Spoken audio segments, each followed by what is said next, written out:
Leader incontesté de l'Afrique de l'Ouest et acteur majeur de l'économie continentale, le groupe Dangote, fondé en 1981 par Ali Dangote, est passé du négoce de produits de base à un conglomérat diversifié de premier plan, actif également dans la souveraineté du continent africain en carburant. Présent dans 17 pays africains, il s'impose comme un moteur de croissance et d'industrialisation. Leader incontesté dans l'industrie en Afrique de l'Ouest, le groupe Dangote, fondé par Aliko Dangote en 1981, est un conglomérat nigérian de premier plan, présent dans 17 pays africains et employant plus de 30 000 collaborateurs. Le groupe intervient dans des secteurs stratégiques tels que le ciment, le sucre, le sel, les engrais et les infrastructures portuaires. Le groupe Dangote ambitionne, à travers sa vision 2030, de se transformer en un géant valorisé à 100 milliards de dollars, consolidant ainsi sa position de leader continental et mondial.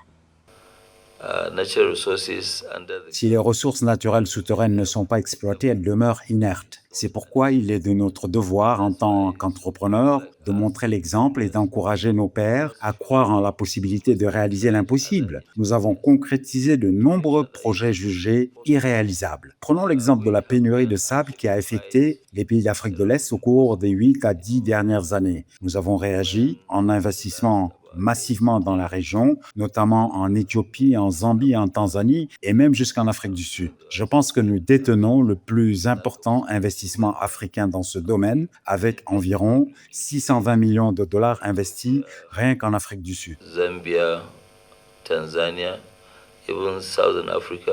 Grâce à des usines ultramodernes et une stratégie d'intégration verticale, le groupe Dangote domine le marché du ciment à travers l'Afrique. Sa part de marché est estimée à plus de 60% au Nigeria, 28% en Tanzanie, 34% en Éthiopie et au Cameroun, 53% au Congo, 20% au Sénégal, 30% en Zambie, 5% au Ghana et 25% en Sierra Leone. Au-delà du ciment, le groupe diversifie ses activités pour répondre aux besoins essentiels des populations en misant sur l'industrialisation locale, la création d'emplois et la réduction de la dépendance aux importations, positionnant ainsi le Nigeria et l'Afrique de l'Ouest comme de véritables pôles de production majeurs sur le continent.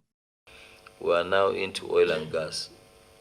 Nous sommes désormais actifs dans les secteurs de l'électricité et du pétrole. Nous venons d'achever la construction de la plus grande raffinerie au monde, et non seulement d'Afrique. Cette raffinerie a une capacité de 650 000 barils par jour, complétée par une unité de production d'1 million de tonnes de polypropylène. Nous faisons du carbone noir, du LPG, des bouteilles de sel. Nous avons aussi un fertilisateur de plus de 3 millions de tonnes, qui est le plus grand dans le monde en termes de capacité. Nous sommes donc en train de chercher d'autres pays africains qui possèdent du phosphate. Nous pouvons faire beaucoup.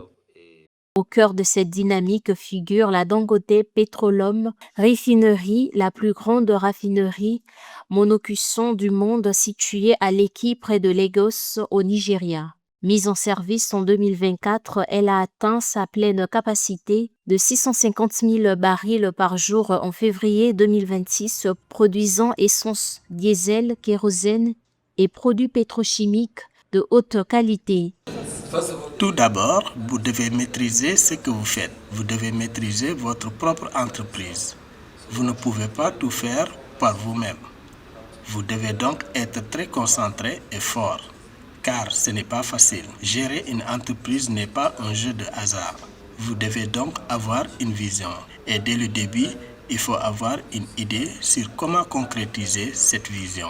Cette raffinerie révolutionne la sécurité énergétique du Nigeria et de l'Afrique. Elle couvre désormais plus de 90% des besoins nationaux en essence, réduisant drastiquement les importations.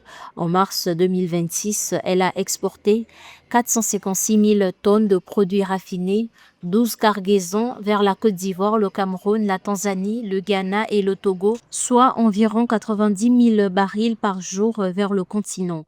Ces livraisons rapprochées renforcent l'approvisionnement régional, diminuent les coûts logistiques et offrent une alternative fiable aux importations lointaines d'Europe et du Moyen-Orient.